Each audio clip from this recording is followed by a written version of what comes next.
La era de los tanques. Capítulo 4. El ocaso de los tanques.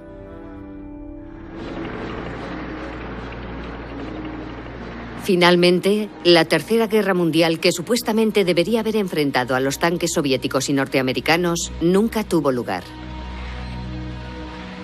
Invierno de 1990, Checoslovaquia. Los ciudadanos apenas si podían creer lo que veían. Tras 22 años de ocupación, los tanques soviéticos comienzan a abandonar el país.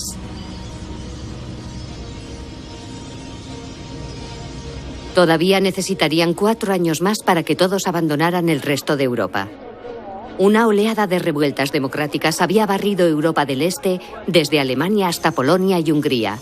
El telón de acero había caído y los tanques no tenían a dónde ir salvo a su casa. Recuerdo el momento en que los germanorientales recobraron la libertad. Es posible que entonces mi reacción, mi sentimiento no fuera exactamente el mismo que sentía el resto de los habitantes de Norteamérica o Alemania Occidental, que sentían un gran entusiasmo y una gran liberación.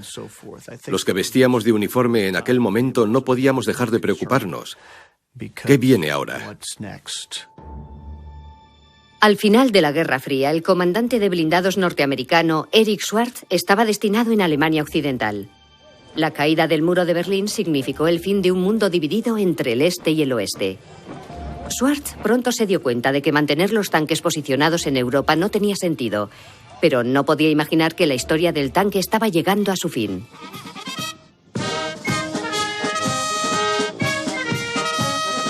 Durante décadas, el consenso entre las superpotencias mundiales había sido prácticamente inexistente, pero ahora todas estaban dispuestas a sacrificar sus tanques en aras de la paz. Die Militärs, die früher für die Vergrößerung der Waffen eingetreten sind, jetzt selbst an ihrer Vernichtung teilnehmen. Con el ocaso de las ideologías que habían dominado el siglo XX, el tanque había quedado obsoleto. Eso rompió el corazón de los hombres que habían servido en ellos y con ellos. Aquellas máquinas eran enormes, de 48 toneladas cada una. Un grupo de operarios se acercó a ellas con sierras para cortar metal. Para mí fue una visión perturbadora. Es más, confesaré que me entristeció. E incluso me brotaron algunas lágrimas de los ojos. París, noviembre de 1990. El destino de los tanques había quedado sellado. La Unión Soviética, los Estados Unidos y sus respectivos aliados se pusieron de acuerdo. 33.000 vehículos acorazados deberían ser retirados de Europa o destruidos en el plazo de 10 años. Establecieron una fórmula según la cual cada país no podía mantener dentro de las fronteras de Alemania del Este o del Oeste más de 1/3 de sus efectivos. Y eso era mucho menos de lo que habían tenido durante la Guerra Fría. Muchos tanques fueron destruidos. Pero aquel acuerdo nos dejó en desventaja. Grupos de observadores extranjeros fueron enviados a los lugares de destrucción de los blindados. Controlaban con exactitud cuántos tanques eran destruidos y durante qué periodo. Pero la Unión Soviética poseía la fuerza de tanques más numerosa del mundo y tuvo que pagar un alto precio por la paz recién conseguida. Destruir cada tanque costaba 30.000 marcos alemanes. El objetivo inicial era convertirlos en algún tipo de vehículo pacífico, algo realmente difícil porque hay muy pocas cosas que se puedan hacer con un tanque, aparte de usarlo como tanque.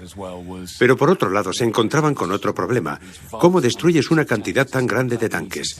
No es tan fácil despiezar un vehículo de 16 toneladas. La idea de convertir tanques en camiones de bomberos no resultó factible. Con un consumo de 80 litros cada 100 kilómetros, ¿quién querría un vehículo así para la vida civil? En el antiguo bloque del Este, muchas fábricas de armas tuvieron que cerrar y ciudades enteras se quedaron sin empleo. Casi 75 años después de su nacimiento, el tanque parecía condenado.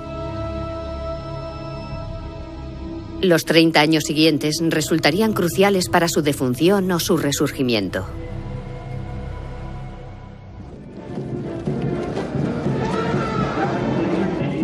A principios de los años 90, el mundo estaba atestado de armas y de tanques. No olvidemos que la Unión Soviética continúa vendiendo armamento a muchos países africanos y de Medio Oriente. También hay mercados emergentes como la India o Pakistán. Estos países han seguido comprando versiones adaptadas de modelos originariamente destinados al Ejército Rojo. Y paralelamente, los Estados Unidos hacen exactamente lo mismo.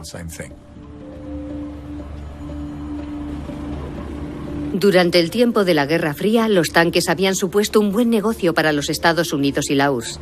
Entre los países que habían adquirido los blindados soviéticos se encontraba Irak, un país que en la década de los 90 estaba gobernado por Saddam Hussein, un líder que ambicionaba situarse al frente del mundo árabe. Entonces Irak poseía el cuarto mayor ejército del mundo, con 900.000 soldados y 5.700 tanques. Sus unidades mejor preparadas y más temidas eran las de la Guardia Republicana, la élite de Saddam Hussein. Rad Hamdani formó parte de la Guardia Republicana desde su creación en los años 80.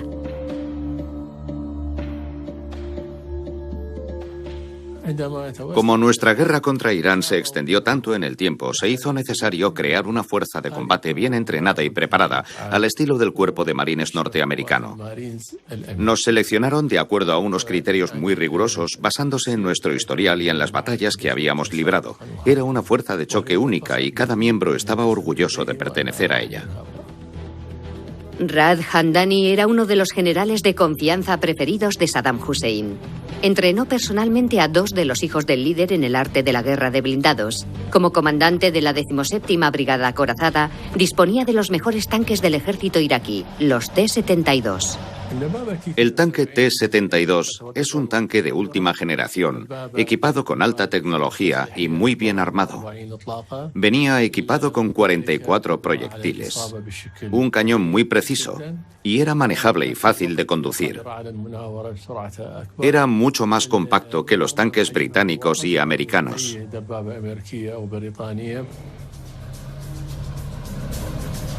El T-72 fue la encarnación del tanque de la Guerra Fría. Contaba con protección contra las armas nucleares y químicas. Su cañón estaba dotado de un cargador automático que le posibilitaba disparar fuego rápido. Sus potentes misiles antitanque podían penetrar en cualquier clase de blindaje, fuera cual fuera su grosor. El T-72 poseía una combinación de muchas grandes cualidades. Fue un éxito mundial en las décadas de los 70 y 80. Más de 25.000 T-72 fueron construidos en la Unión Soviética o bajo licencia y a más bajo coste en Checoslovaquia y Polonia. China copió el tanque y fabricó muchas unidades en número indeterminado. Irak había comprado 500 T-72 en los años 80 para reforzar sus fuerzas blindadas durante la guerra contra Irán. Una guerra que duró 8 años y que dejó a Irak al borde de la bancarrota. Su líder, Saddam Hussein, tenía que encontrar alguna manera de volver a llenar las arcas y decidió emprender una guerra otra vez. If history teaches us anything, it is that we must resist aggression or it will destroy our freedoms. Appeasement does not work. As was the case in the 1930s, we see in Saddam Hussein an aggressive dictator threatening his neighbors.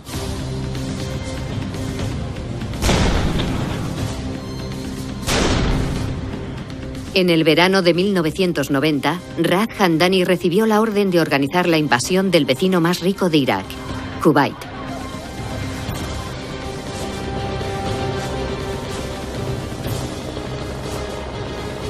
El 2 de agosto de 1990, 700 tanques T-72 y T-55 entran en Kuwait.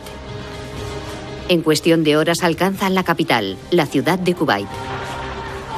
Pero a Rad Hamdani invadir una nación árabe amiga le provoca un grave dilema moral.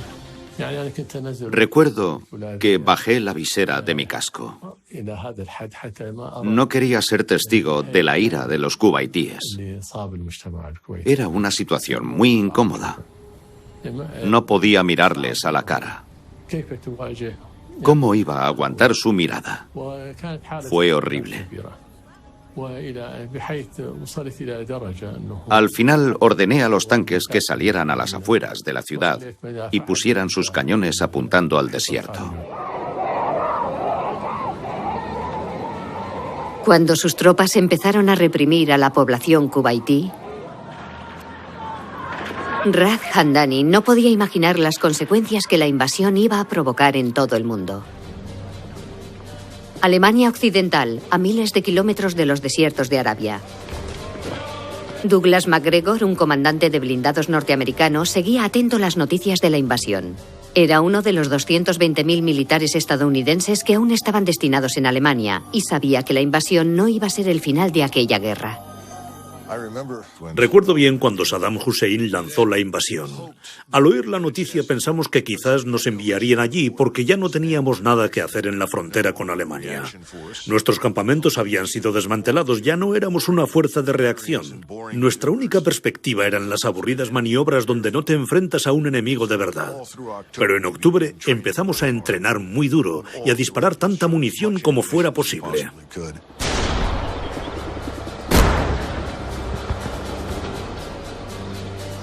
Al mismo tiempo, las tripulaciones de los tanques estadounidenses también se adiestraban con dureza en suelo americano.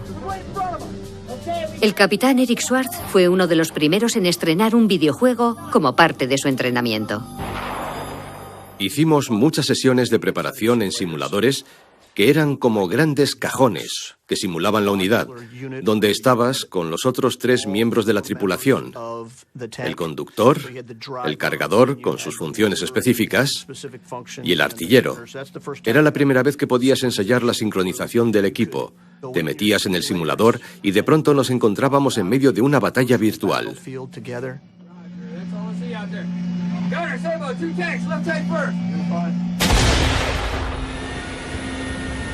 Douglas MacGregor y Eric Schwartz se iban a embarcar en el tanque M1 Abrams. Fue desarrollado en los años 70, después de que fracasara un intento alemán-americano de diseñar un tanque conjunto. El M1 era una maravilla de la tecnología, construida por Chrysler en los años 80. Para mí, el M1 es el mejor tanque del mundo. Por supuesto que no soy objetivo, pero es un tanque muy bueno. Es mejor que conducir tu coche y tiene un sistema de frenos mejor. Además, cuando conduces tu coche vas solo tú. En el tanque somos 4 funcionando como si fuéramos uno solo. Y eso es probablemente lo mejor de todo.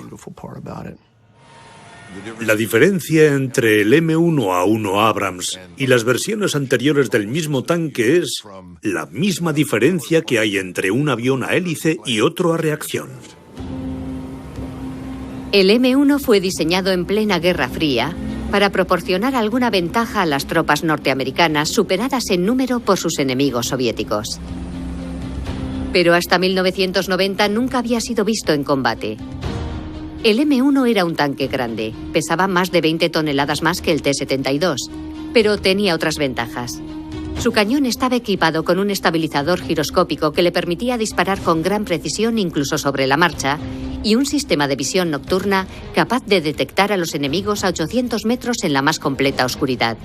Y lo que era más importante, tenían un blindaje excepcional, el blindaje Chobham. El blindaje Chobham fue desarrollado en el lugar del mismo nombre, en el condado de Surrey, Inglaterra, en los años 60. Es una capa de cerámica, una rejilla de baldosas de cerámica que cuelga suspendida de un sistema de malla de otras capas de alambre, caucho y acero. Y todo está ensamblado.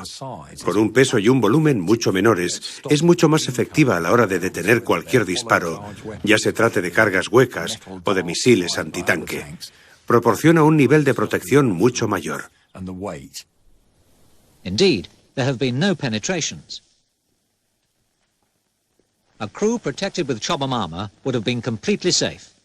In a tank with conventional armor, either type of attack would have killed them. Uno de los inconvenientes del blindaje Chobham es que no se puede curvar. Por eso la mayoría de los modernos tanques occidentales tienen ese aspecto angular en su diseño, en vez de ser redondeado.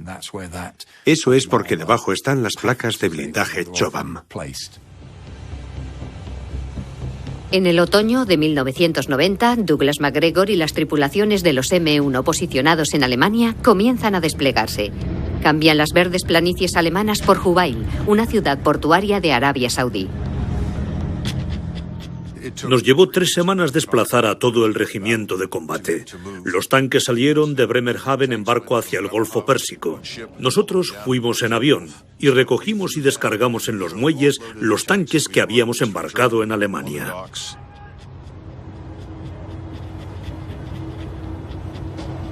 Por vez primera, las tripulaciones estadounidenses iban a enfrentarse a los modernos tanques soviéticos, pero no en la Guerra Fría Europea, sino en mitad del desierto arábigo.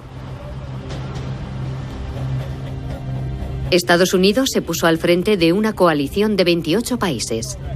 Sus fuerzas combinadas incluían 2.000 tanques y 600.000 soldados. Pero tenían una desventaja importante. La mayoría de nosotros nunca habíamos combatido. Creo que en todo el escuadrón solo 2 habían luchado en Vietnam. Nunca nos habían disparado. Cuando eres joven no conoces la guerra. Estás deseando entrar en acción. Solo cuando ya tienes alguna experiencia de combate te das cuenta de que ser el primero no es siempre lo mejor.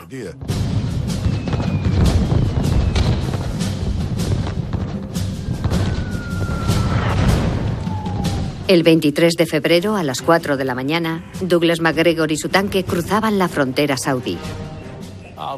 Allí estaban los ejércitos más poderosos de la Tierra, los americanos, los británicos, los franceses y los países árabes. Que todas aquellas formaciones comenzaran a ponerse en línea fue un gran logro que nunca olvidaré mientras viva. Era la primera gran operación militar conjunta desde el final de la Segunda Gran Guerra. Pero en la inmensidad de los desiertos arábigos, los tanques americanos tendrían que hacer frente a uno de los entornos más hostiles de la Tierra. El desierto es un lugar implacable, y cuando empiezas a pensar que ya lo dominas, te presenta otro nuevo reto, ya sea en forma de tormenta de arena, o un calor abrasador, o un cauce seco que aparece de repente, fallas, rocas, montañas, es todo muy diferente. La arena obstruía los filtros de los motores.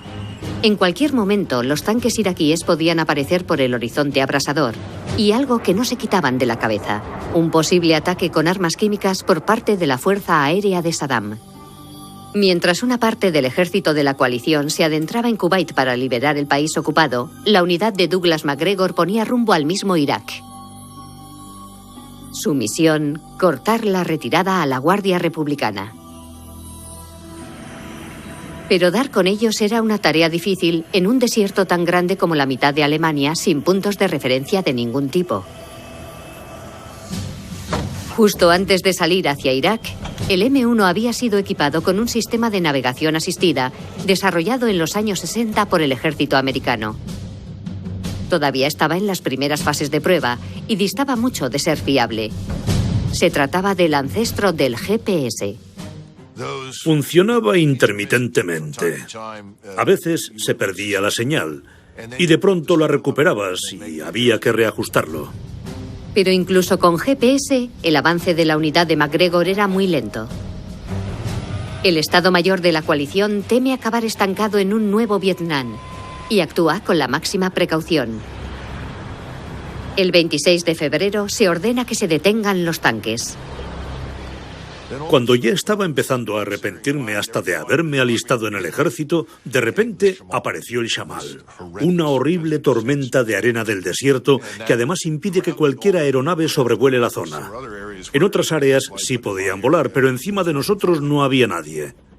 No podía ver más allá de 15 o 20 metros. Con las gafas térmicas podíamos ver algunos puntos rojos, puntos de calor delante. O sea que yo sabía que allí había algo, pero no había forma de saber qué era. Cuando finalmente la tormenta de arena amainó, los tanques americanos se encontraron frente a frente con 60 tanques T-72 iraquíes semienterrados en la arena.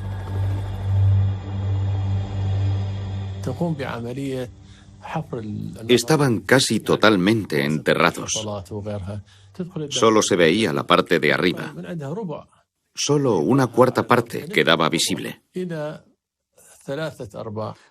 Los tanques se escondían en hondonadas tan profundas que no podías ver ni su parte superior, pero en el momento en que reciben la orden, sale del fondo del agujero y se coloca junto al borde, desde donde puede escanear todo y disparar, y luego volver a refugiarse en el agujero.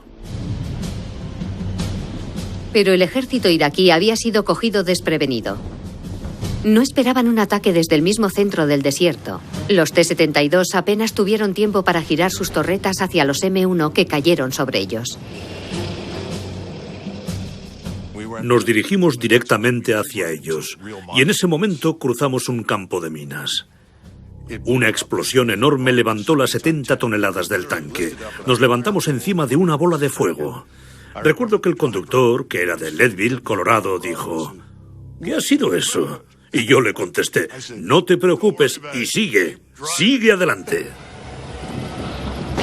Una oleada de tanques M1 lo barre todo a su paso.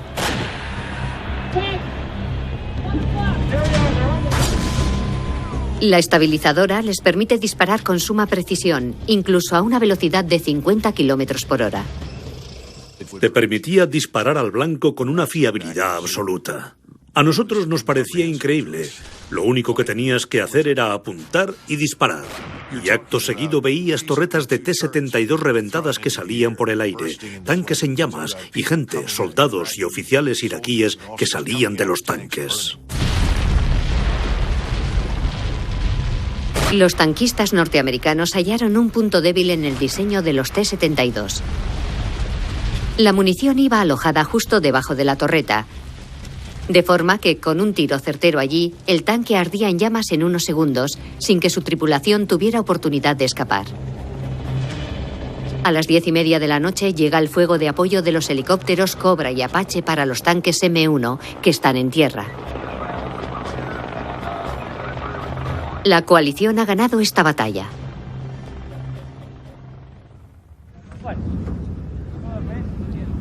Los soldados iraquíes se rinden en masa.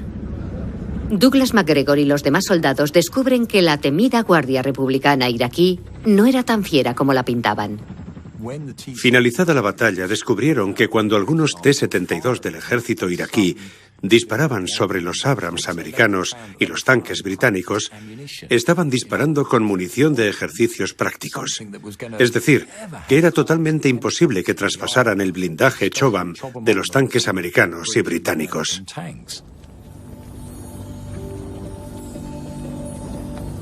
Fue la última gran batalla de la historia de los tanques y terminó con la victoria total de la coalición. La unidad de Douglas MacGregor permitió que el resto de la Guardia Republicana se retirara a Bagdad.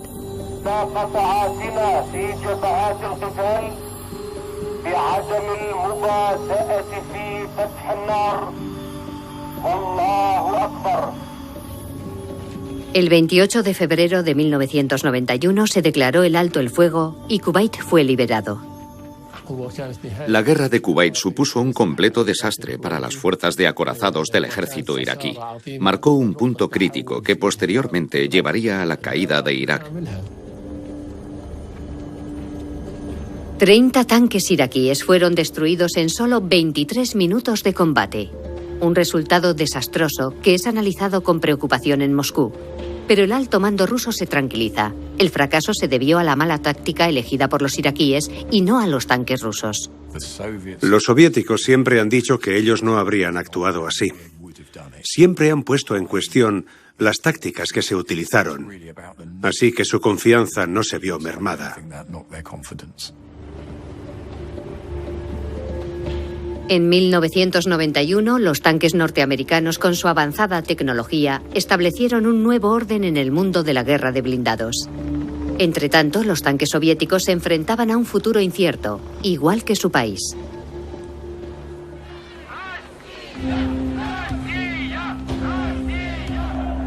1991. El imperio soviético se descompone. Sus tanques han perdido la capacidad de mantener a la gente bajo control.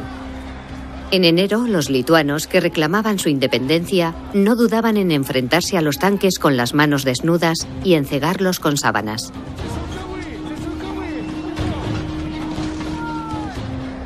En agosto de 1991, cuando un golpe de Estado intentó derrocar al presidente Gorbachov, los tanques fueron incapaces de sofocar el levantamiento popular. El 26 de diciembre de 1991, la Unión Soviética quedó oficialmente disuelta después de casi 70 años de existencia. Para el Ejército Rojo era un cataclismo. La máquina de guerra del Ejército Rojo y su complejo industrial se derrumbaban. Una de las grandes plantas de fabricación de tanques estaba en Ucrania, y cuando ésta se independizó, perdió la mitad de su capacidad de producción. Fue un periodo muy difícil para todos nosotros. Algunas de las fábricas de tanques consiguieron mantenerse, pero otras no sobrevivieron. Por ejemplo, la planta de Uralvagonzavod se mantuvo en pie, pero la fábrica de tractores de Chelyabinsk, donde se ensamblaban también los famosos tanques T-72, tuvo que cerrar. La factoría de Omsk pasó por momentos muy difíciles, pero logró salir adelante, aunque abandonó la producción de tanques. A finales de 1991, la URSS se dividió en 15 estados independientes. Rusia heredó las 3/4 partes del territorio, pero la inestabilidad interior es grande. En noviembre de 1991, Chechenia proclama su independencia en contra de la opinión de Moscú. El gobierno ruso se opone a cualquier movimiento de secesión. Un año después, el presidente checheno, Dzhokhar Dudayev, se niega a firmar un nuevo tratado de federación con Rusia. Пока мы требуем, чтобы российское руководство свой разум затуманенный немного головы остудили. Если не сделают, ну что ж, тогда будем драться на смерть. Para contrarrestar las veleidades independentistas chechenas, el Kremlin decide enviar la que todavía cree que es su mejor arma, los tanques. Basándose en las experiencias del pasado y en la idea de que la presencia de los tanques inspira temor, creen que sacar los tanques a la calle ya es suficiente para ganar la partida. El tanque más moderno del ejército ruso era el T-80, del que fabricaron 5.000 unidades. Era el más rápido de todos los tanques soviéticos, por eso lo llamaban el tanque volador. Fue el primero equipado con un motor de turbina de gas que le permitía alcanzar una velocidad de hasta 70 km por hora. A diferencia del T-72, que era producido en masa, el T-80 estaba reservado para la élite del ejército. En diciembre de 1994, el ejército ruso lanzó un ataque sobre Chechenia. El secretario de Defensa ruso llevaba razón cuando decía que solo sería cuestión de días que tomaran la capital, Grozny.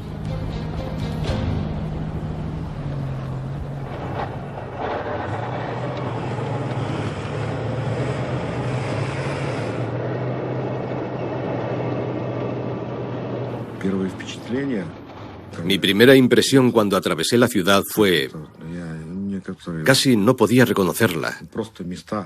Solo quedaban ruinas de las calles y algunos edificios. Lo habían destruido todo. Y después vi la increíble cantidad de vehículos blindados que habían traído a nuestros talleres. Andrei Brinkin era un ingeniero ruso especializado en la reparación de tanques. Tenía 32 años cuando fue enviado a Grozny como parte de la brigada rusa Maikop. Se quedó horrorizado por lo que se encontró allí. La brigada había perdido 20 de sus 26 tanques durante los primeros 2 días de combate. Los soldados que quedaron atrapados en la masacre del 31 de diciembre al 1 de enero me relataron lo ocurrido. La brigada Maikop había entrado en la ciudad en el silencio más absoluto y se dirigieron a la estación.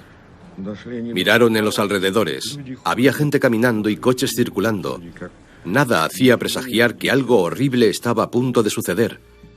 Y de pronto la trampa se cerró sobre ellos.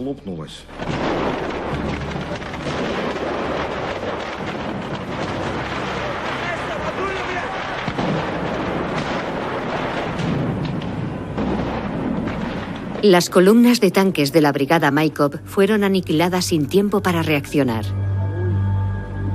De 1000 hombres murieron 800. Y la masacre continuó durante los días siguientes. 74 soldados rusos fueron hechos prisioneros.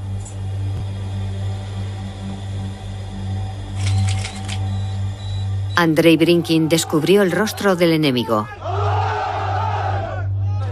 el ejército checheno.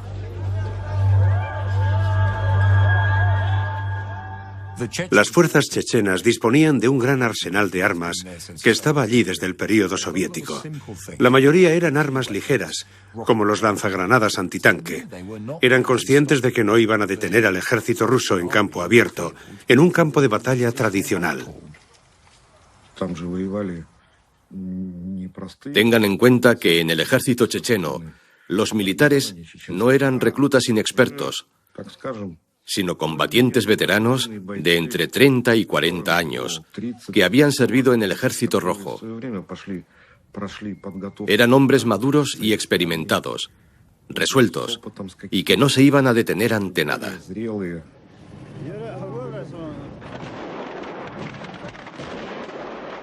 Su estrategia contra los tanques rusos: la guerrilla urbana.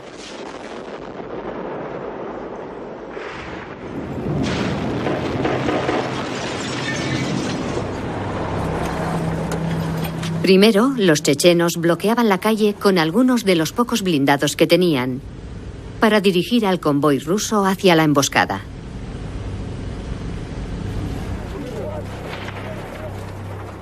Conocían la dificultad de los tanques T para elevar el cañón, así que los hombres armados con lanzacohetes se situaban en el segundo o tercer piso y disparaban donde el blindaje es más débil. Desde los edificios que daban a la calle, los tiradores chechenos destruían el primero y el último de los tanques de la columna. Eso dejaba atrapados a los demás y les permitía ir deshaciéndose de ellos uno a uno. Tradicionalmente se ha sostenido que para luchar contra la guerrilla urbana también es necesaria la infantería, para que neutralicen a los comandos antitanque. Pero los reclutas son reacios a abandonar sus vehículos y por tanto resultan más vulnerables. Tras 4 días de combate, 200 vehículos blindados fueron destruidos y 2000 soldados resultaron muertos. La ofensiva de los tanques rusos había resultado un desastre. El ejército reúne las fuerzas que le quedan en las afueras de la ciudad para revisar su estrategia. Esta vez los tanques se colocarían detrás de la infantería, a salvo del fuego antitanque. Y las fuerzas avanzarían calle por calle en grupos más pequeños. Andrei Brinkin pasó en Grozny 2 meses de dura lucha.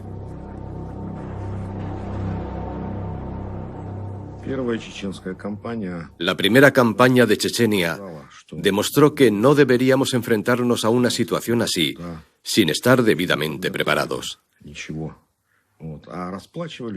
Y soldados y oficiales lo pagaron con su vida. Y yo vi, con mis propios ojos, las pérdidas humanas.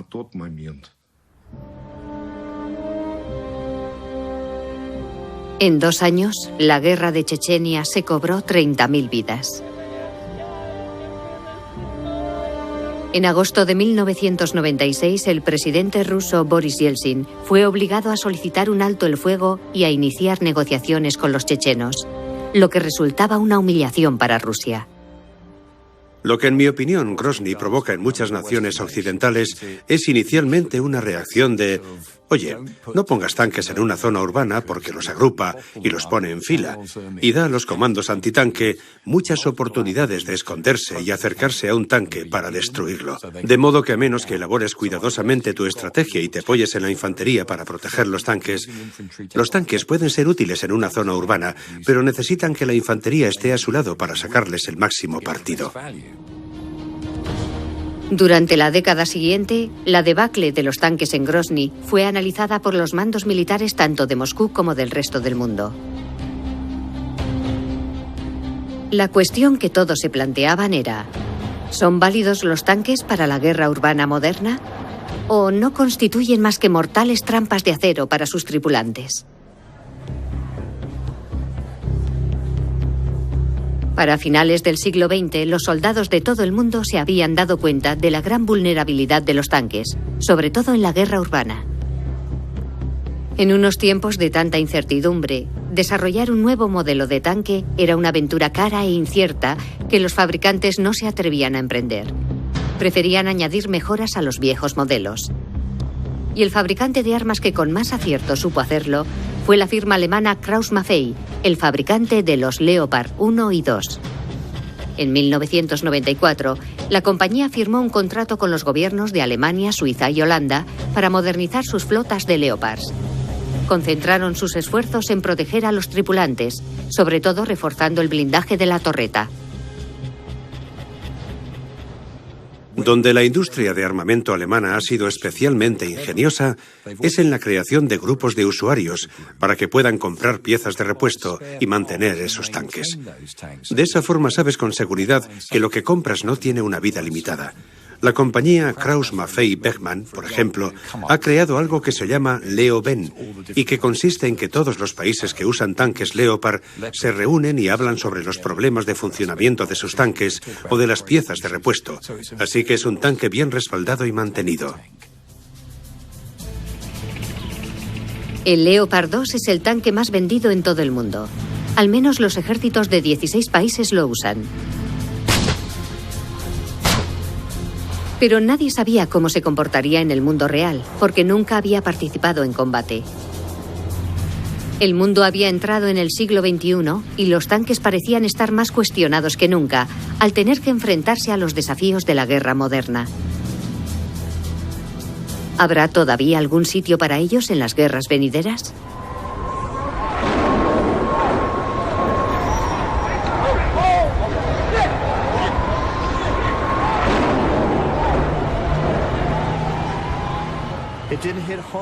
No me di cuenta hasta que llamé a mi madre. Ella estaba viendo la televisión y me dijo, ¿vas a volver a ir a la guerra? Y yo le dije, no, mamá. Y ella, sí, vas a ir. Esto significa guerra. El 11 de septiembre de 2001, el comandante de blindados norteamericano Eric Schwartz se encontró con que su país estaba siendo atacado por un grupo terrorista llamado Al-Qaeda.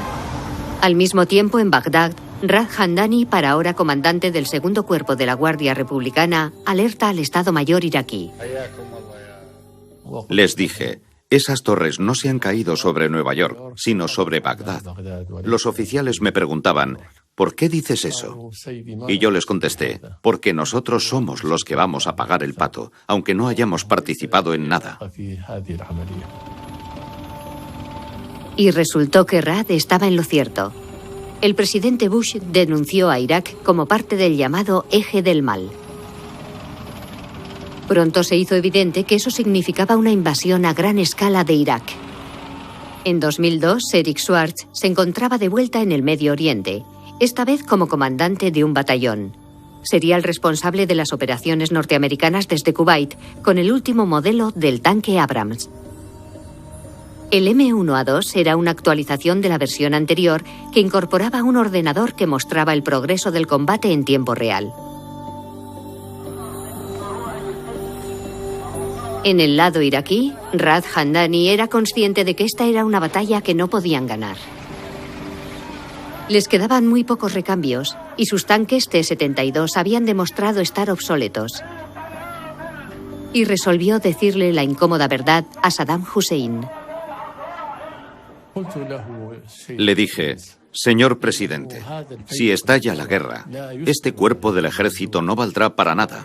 Y continué, si no podemos evitar la guerra, tendremos que cambiar nuestros métodos de combate, tendremos que practicar la guerra de guerrillas. Entonces el presidente me interrumpió, General Raad, ¿es que pretende usted atemorizarnos? Y yo le dije, como soldado, es mi obligación decirle la verdad sobre el estado de nuestras fuerzas. Sonrió y me repitió que tenía que salir en la foto con él. Cuando salimos de la sala de audiencias, di gracias a Dios unas cuantas veces, esperando que atendiera mi consejo. Pero el aviso de Hamdani había sido desatendido. En Bagdad ya no existía una cadena de mando real. Hamdani se dio cuenta de que en el campo de batalla sus soldados estarían solos en sus dispositivos, abandonados a su suerte. Cada uno lucharía por su cuenta, enfrentados a las peores posibilidades. Eric Schwartz fue uno de los primeros en enfrentarse a los caóticos restos del ejército iraquí. A finales de marzo de 2003, su unidad cruzó el río Éufrates sin hallar apenas resistencia significativa. Recorrieron 700 kilómetros para arribar al sur de Bagdad, al distrito Al-Mahmudiyat. Allí se toparon con una sorpresa: tanques T-72 escondidos en las calles, preparados para disparar contra ellos. Una batalla de tanques en medio de una ciudad. Para él era la primera vez. Íbamos a descubierto, totalmente expuestos, y estábamos buscando tanques enemigos. Todo era tan diferente, tan poco convencional, no se parecía a nada de lo que antes habíamos visto. Pero esa fue la tónica del día. Estaban en los aparcamientos, en los callejones apartados, en medio de las calles. Según avanzabas por la calle, podían salir de cualquier sitio a 20 o 30 metros de ti y abatirte.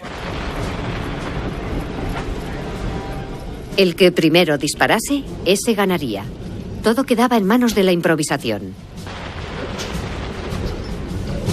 Las tripulaciones norteamericanas no estaban entrenadas en el combate a corta distancia. En un M1 se necesita una distancia mínima de 200 metros a tu objetivo para lograr un control de tiro correcto. Pero muchas veces era imposible respetarla porque girabas una esquina y de pronto te encontrabas a otro tanque de frente a 100 o 150 metros, lo cual suponía un riesgo añadido, porque si ese tanque estalla, también estallan todas las municiones que lleva dentro. Uno de los grandes problemas del interior de los tanques es que en cuanto un proyectil atraviesa tu blindaje, te conviertes en una suerte de bomba móvil, porque toda la munición que transportas y el carburante del blindado, todo es inflamable. No solo disparas al otro tanque y lo destruyes y ya está.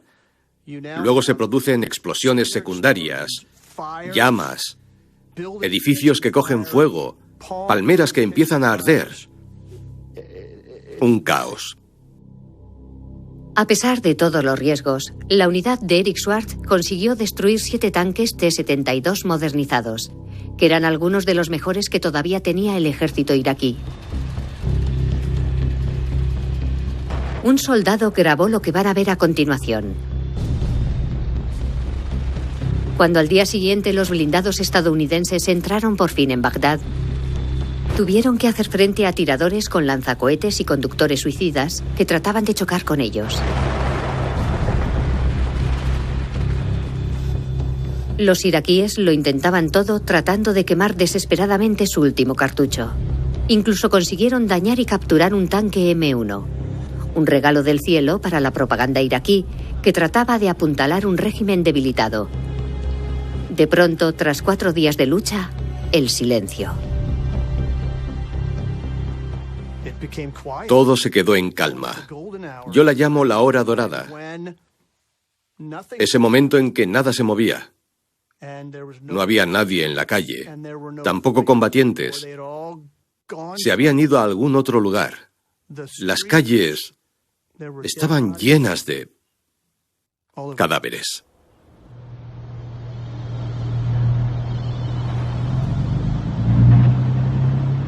Los carros de combate de la coalición habían conquistado la capital. Los símbolos del gobierno iban cayendo uno tras otro. Los 23 años del largo reinado de Saddam Hussein habían llegado a su fin. Eric Schwartz volvió a casa 3 meses después. El final de los combates marcó el inicio de un nuevo periodo de la guerra iraquí, el de la ocupación militar y la guerra de guerrillas. Pero los Abrams no habían sido construidos para eso.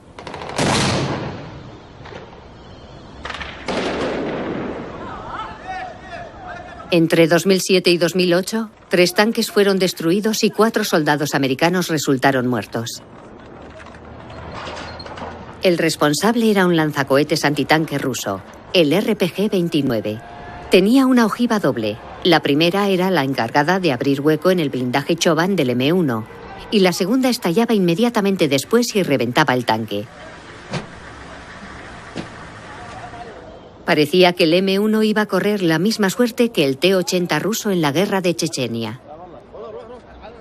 Los americanos inventaron entonces un sistema llamado TASC, un kit diseñado específicamente para operaciones urbanas que reforzaba la protección de los tanques Abrams, mejoraba la visibilidad y les daba posibilidades de defenderse y de responder mejor en áreas urbanas. El TASC, o Kit de Supervivencia Urbana para Tanques, contenía diversas mejoras para el M1.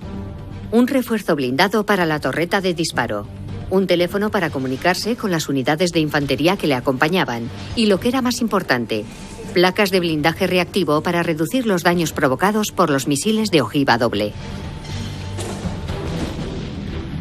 Cuando el proyectil impacta contra dichas placas, explota hacia afuera, haciendo que se autodestruya y protegiendo el blindaje principal que se encuentra debajo. Para 2008, todos los tanques americanos que operaban en Irak habían sido equipados con el sistema TASC. El TASC era de gran ayuda, pero tampoco una solución milagrosa. A finales de la década, el mundo se enfrenta a una grave crisis económica. El desarrollo de nuevos tanques se convirtió casi en un lujo para la mayoría de los países.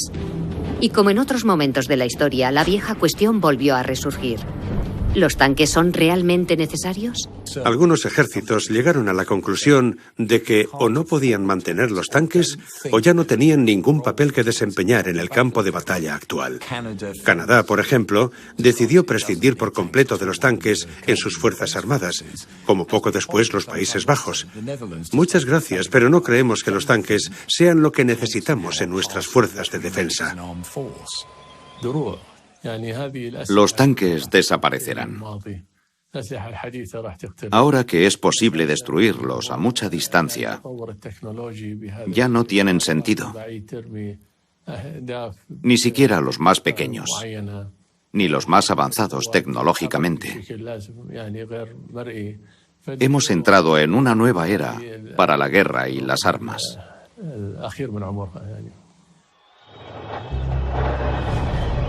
Moscú, 9 de mayo de 2015.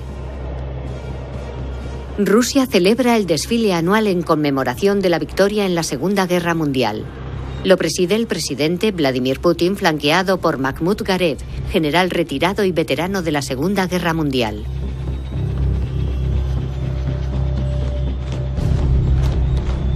Pero este año el desfile no solo homenajea el pasado, sino también el inicio de una nueva era. El ejército ruso desvela un nuevo tanque que ha estado desarrollando en secreto, el T-14. Ha hecho que los países occidentales digan, vaya, esto sí que es nuevo. Es un tanque de tamaño mucho mayor y que se vale mucho más de la tecnología que los tanques rusos de antaño. En 20 años, ningún país occidental ha desarrollado un tanque nuevo. Y sin que nadie se entere, la Rusia de Putin ha perfeccionado uno. Cuando llegó al poder en el año 2000, Putin tenía entre sus prioridades la reestructuración y reequipamiento del ejército ruso. Ahora, con el T-14 le ha dado además una nueva arma. El T-14 ha marcado una ruptura con todos los diseños anteriores de tanques rusos. Su fabricante, Uralvagonzavod, decidió dejar a un lado la filosofía que desde la Segunda Guerra Mundial tanta fama le había granjeado con el T-34 y después el T-55 de la Guerra Fría y el T-72 en la Guerra del Golfo. Los rusos nunca reconocerán que han abandonado definitivamente la simplicidad y la fiabilidad que caracterizaban a sus tanques anteriores. Pero han tomado un rumbo diferente, abrazando el uso de la tecnología de forma intensiva. Muchas de las características del T-14 siguen siendo secretas. Pero lo que sabemos de él nos lleva a pensar que hemos entrado de lleno en la robotización del tanque. Por primera vez en la historia, la torreta no la maneja una persona. Los 3 tripulantes van dentro de una cápsula reforzada que va dentro del blindaje principal del carro y que está aislada de la munición. Desde aquí conducen el tanque y manejan la torreta y el armamento. Como protección añadida, cuentan además con un blindaje activo llamado Afghanit.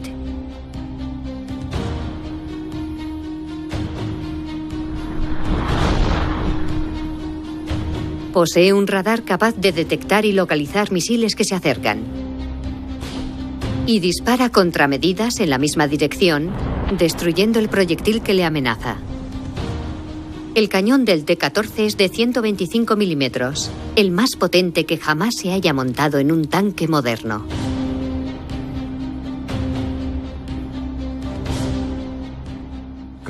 Tiene un cañón más poderoso y un penetrador de largo alcance, lo cual le permite traspasar blindajes más gruesos, incluso el de los tanques mejor protegidos de los países occidentales, como el Abrams, el Challenger o el Leopard 2.